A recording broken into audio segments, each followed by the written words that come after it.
Shalom party people, and welcome to the 12th C. Mr. JD Stone on my left, 35-pound rucksack.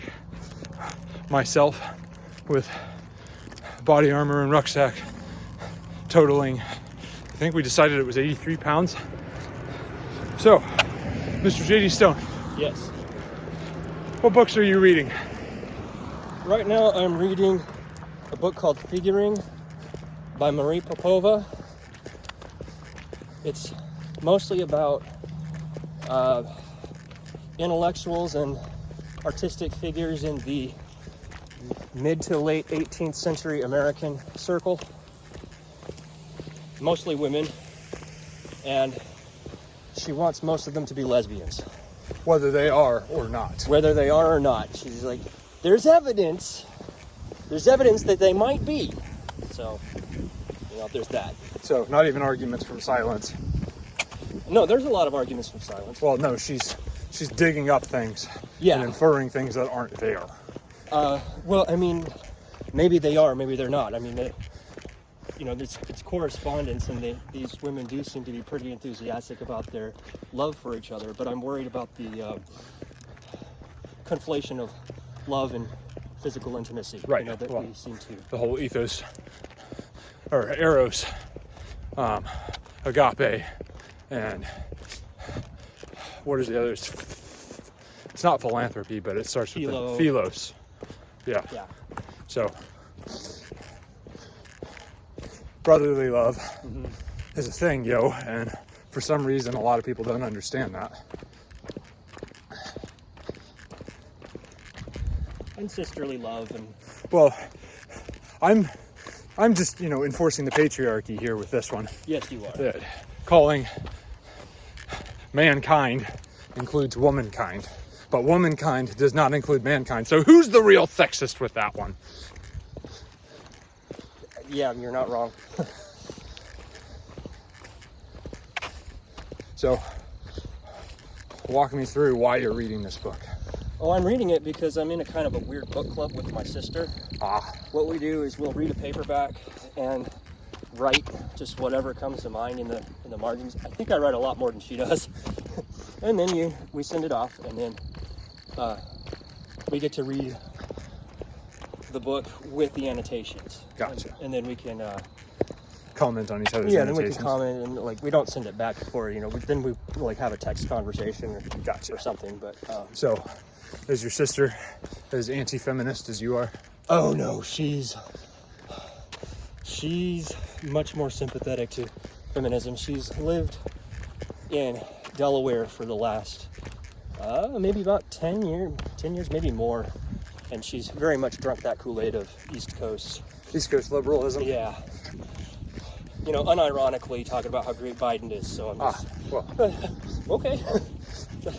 I like paying more for groceries. Yeah. Different strokes for different folks. Yeah, well, it's probably a good thing that you're actually interacting with someone who's radically different politically than you are, to the point where, it forces you to weigh positions that you just naturally would have written off otherwise. Yeah, all that difference between straw and Iron Man. All that, and she's my sister. You can't. Right. So you can't just tell her off in the conversation. It's, hey, I love you, and I disagree with you, but I'm willing to hear you out on this. Yeah. Because I want you. I don't necessarily want the conversation. Right. So I concur. And I mean, she's much more balanced than 90% of the Twitter warriors that you're going to find. Well, the Twitter warriors, I have a hard time believing that they're as unbalanced as they seem to be, because they're projecting one version of themselves on the internet. Now, I've met some people who legitimately are that unbalanced, but they're fewer and further between than I think a lot of us like to think they are. But don't get me wrong, there's a lot of them. Yeah. But if you're talking to fringe still, even if that fringe is growing, keep radicalizing themselves. But see, the same thing can be said for people like the red pill community, for example. they're growing increasingly toxic as time goes on. So Right. because they're in their echo chamber, not getting levity from anywhere else. Makes a lot of sense. What are you reading? So I am reading, or I just finished, The Obstacle is the Way by Ryan Holiday. It's a very stoic philosophy book. Ryan Holiday is not a believer, as far as I understand. He's like uber deep into stoicism. Yes. Hang a left. Get a tattoo of Marcus Aurelius on your calf kind of thing? Marcus Aurelius may not be stoic enough for him, in all honesty. I mean, he quotes Marcus all the time, but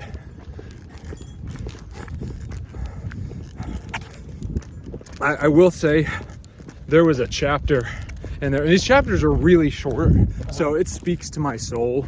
I love short concept chapters. Get to the point,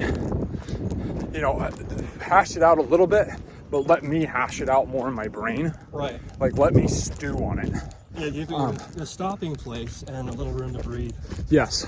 Now, and like all of the short chapters are like clustered, so where they're generally about the same thing. But it's always like you're carrying a stack of firewood and somebody places, one more stick on that stack. So it's like, that's not so bad. This is one more thing for me to chew on. I mean, eventually it gets to be too much, but for the, like, hey, I've got 5 pieces of reasonably sized firewood in my hand, and then someone hands me a 6th, that's not that bad. And they do build on each other, so I'll stick with that stacking analogy. But yeah, there's a chapter that's in there on basically being faithful with what you've been given, and legitimately echoes a lot of Jesus's parables, where he's talking about people who are faithful with a little, and so they'll be faithful with a lot. Right. Echoing just a lot of those, and it just truly speaks to me, because I've been getting that word from about 15 different angles for the last 6 months. Yeah. And so it's like, okay, yes sir, I hear you.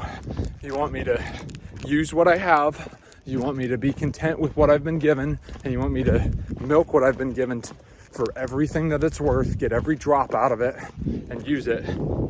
Yes sir, I hear you. And so, even in the words of a Stoic philosopher, who for every indication that I have is not a believer, it's quite literally, I'm hearing Balaam's donkey say, dude, are you not paying attention? Pretty much. So that's good. I mean, the rest of the book is great. Like 7 out of 10 for me. Like I'd read it again. It's not like the best thing since sliced bread, but the whole concept of the obstacle is the way is very well in the title of, you have something in your way that is keeping you from achieving your goal. And what it turns out is, by pursuing that obstacle, conquering that obstacle, you have achieved your goal. Right. And then to take that just one tiny step further, I heard just a couple days ago, kind of achieving your goal is maybe not the best outcome, because then you have to do something else. Right. Bracing up against something that really gives you some drive and motivation, and then when it's gone, I mean, you do want to do that because you do want to move on to something bigger and better. Well, do you get more out of running the marathon or out of training for the marathon? Yeah, exactly. Like, running the marathon is the accomplishment, yeah, sure, but training for the marathon is what actually improved you. Yeah, and that's where you're going to spend 90% of your time anyway, and that's where you are kind of more content. I mean, you do get the rush of the dopamine, with hitting your goal, but it really is, to jump in the oldest cliche, it's all about the journey. Working through the process. Agreed. Go do hard things.